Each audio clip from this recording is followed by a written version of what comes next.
Welcome back. Breaking news coming in on the show. There's a major political storm brewing in Madhya Pradesh after Jamaat-Ulama-e-Hind President Madani made a series of sharp remarks at the organization's national meeting in Bhopal. Madani questioned the functioning of the judiciary, saying that after verdicts in cases like Babri Masjid and Triple Talaq, it appears that the courts have been working under government pressure.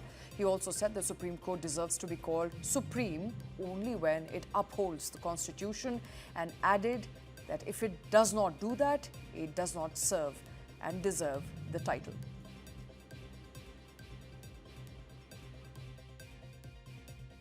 खुदा की जो खिदमत यहाँ रहकर अंजाम दे सकता हूँ वो मदीना मुनव्वरा में नहीं हो सकती। इसी किश्त खून के दौरान बस्ती हजरत निज़ामुद्दीन औलिया में हजरत शेखुल हदीस मौलाना ज़करिया साहब रहमतुल्लाह अलैह से मुलाकात के लिए तशरीफ़ लाए तो हालात से सख्त मुतासिर थे। चेहरे मुबारक से गैज़ व गज़ब के आसार आया थे।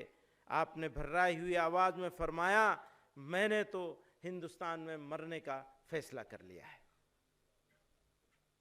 जिहाद हर हुक्मरां का अव्वलीन फ़र्ज़ अपनी रियाया को इंसाफ फराहम कराना है। मुल्क में अमन व अमान का क़याम और जराइम से पाक मुआशरे की तश्कील इंसाफ के बगैर हो नहीं सकती, हो ही नहीं सकती। लेकिन अफसोस के साथ ये कहना पड़ता है कि गुज़िश्ता कुछ अरसे से बिलखुसूस बाबरी मस्जिद, तलाक़ सलासा जैसे बहुत से मसलों पर फैसले के बाद ये तासुर आम हो रहा है कि अदालतें हुकूमतों के दबाव में काम कर रही हैं।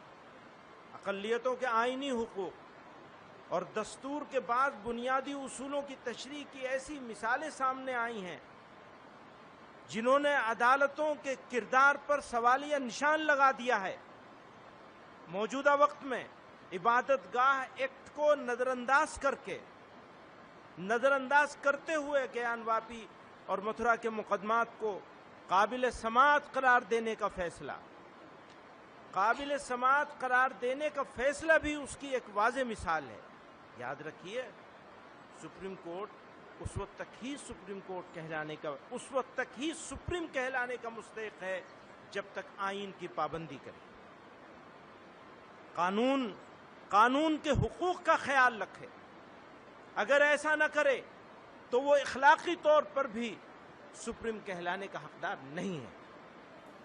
All right, Madani can also be heard saying that Muslim community is feeling unsafe, pointing to terms like love jihad, land jihad and education jihad, which he says are being pushed to target and humiliate an entire community.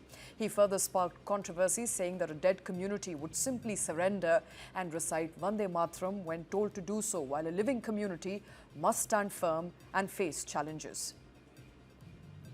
ये दुरुस्त है कि हमारे सामने मुश्किलात और परेशानियां हैं और बसा औकात मुश्किलात की बेशुमार फौजों को देखकर हम अपने मुस्तकबिल से मायूस होते हैं। लेकिन आप सिर्फ अपने ऊपर नहीं बल्कि पूरे आलम इंसानियत पर नज़र डालिए।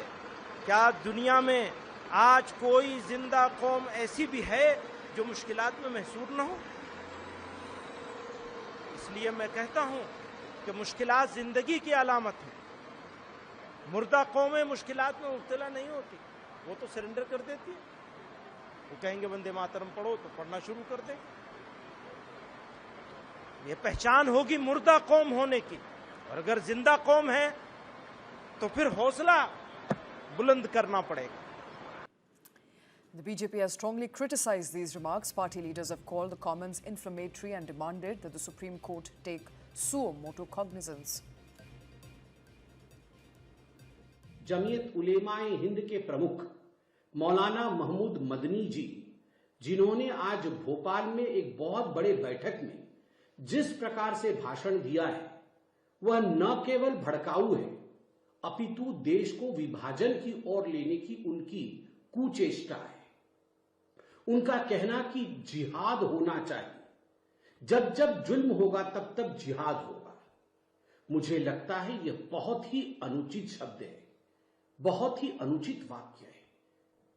और जिहाद के नाम पर जिस प्रकार से लोगों ने भारतवर्ष में ही नहीं, भारतवर्ष के बाहर भी आतंक फैलाया जिहाद के नाम पे, वह हमने देखा है।